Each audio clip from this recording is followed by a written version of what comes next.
All right, everybody, welcome back.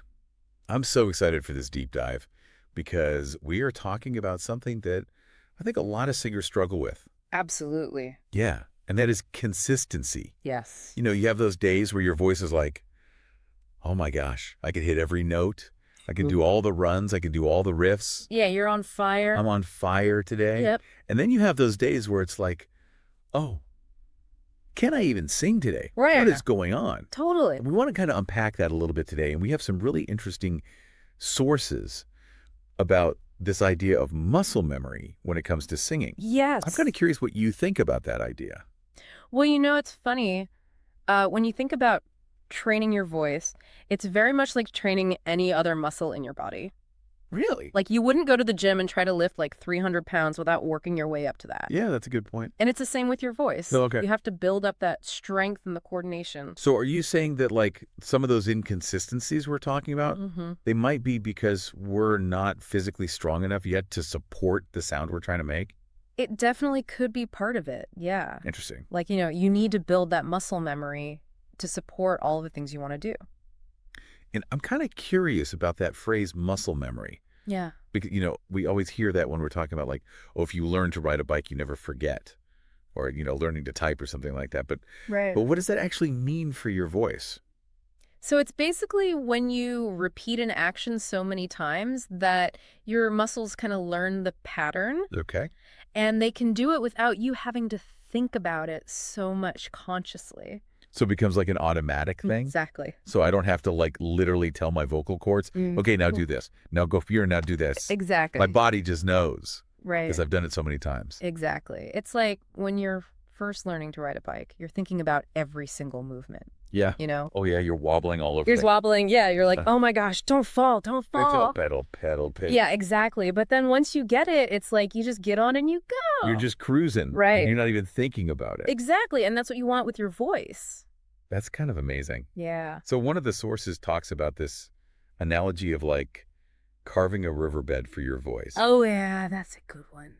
Like you're creating this path that the water can flow through more and more easily over time. I like that. So I'm assuming that's kind of what's happening with muscle memory with singing as well. Yeah, I mean, like the more you sing, the more you're practicing these specific movements, and your muscles are getting used to those movements and they're becoming more efficient at it.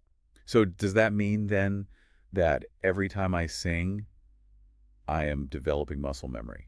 Well, that's where mindful practice comes in. Ooh. Okay. Tell me more about that because I saw that phrase a lot in the sources as well. Yeah, so it's not just about singing a lot, it's about singing with intention and focus.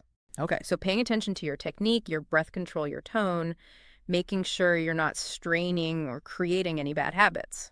So it's like the difference between just like, running on a treadmill or going for a jog and actually like training for a marathon or something like that. Exactly. Okay, so it's got to be focused. It has to be focused, yeah.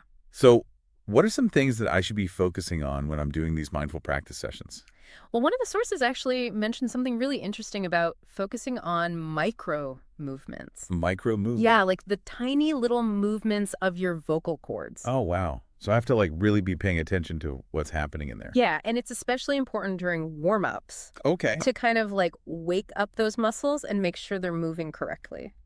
So I guess that means I probably shouldn't just be like blasting through my vocal warm-ups. Right, exactly. Like don't just go through the motions. Yeah. Really pay attention to how each exercise feels and sounds.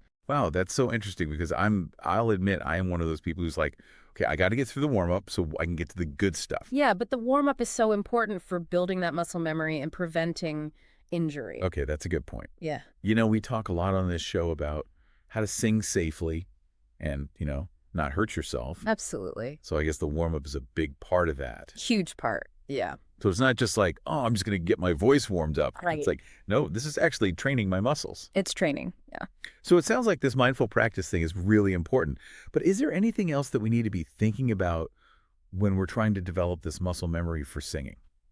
Yeah. You also want to make sure you have clear goals for your practice. That's a good point. A lot of singers just say, oh, I want to get better. Right. But that's too vague. Yeah. You need specific targets. Okay. Like maybe you want to nail that high note in your favorite song, or maybe you want to sing a whole verse without running out of breath. So I need to know what I'm aiming for. Exactly. And when you have those clear goals, your practice becomes way more effective. It's interesting to think about it in those terms because you're right. Like if you just go into it and you're like, oh, I just want to get better. Well, what does that even mean? Exactly. But if you're like, okay, I want to be able to hit this note this many times in a row, or I want to be able to hold this note for this amount of time, Right.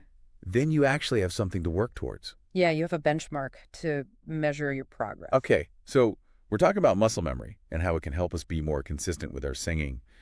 But is there a flip side to that? I mean, are there things that we could be doing that are actually hindering that muscle memory development? Or like, even worse, are we like accidentally building bad muscle memory? Yeah, that's a great question. And unfortunately, the answer is yes. Oh, You can no. definitely develop bad habits that become ingrained in your muscle memory. So like, what kind of things are we talking about? It could be anything from poor posture to tension in your jaw or tongue, or even just breathing incorrectly.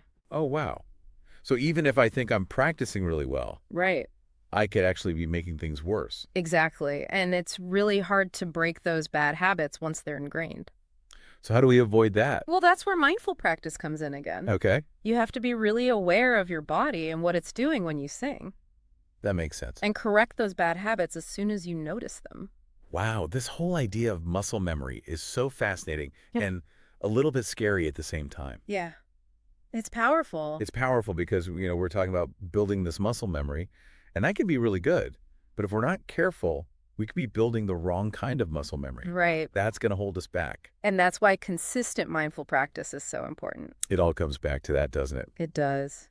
Well, this has been such an insightful deep dive. I feel like I've learned so much about how to approach my singing practice from now on. I'm glad.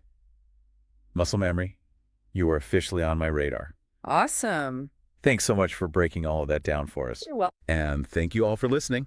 We'll see you next time. See you later. Bye. Bye.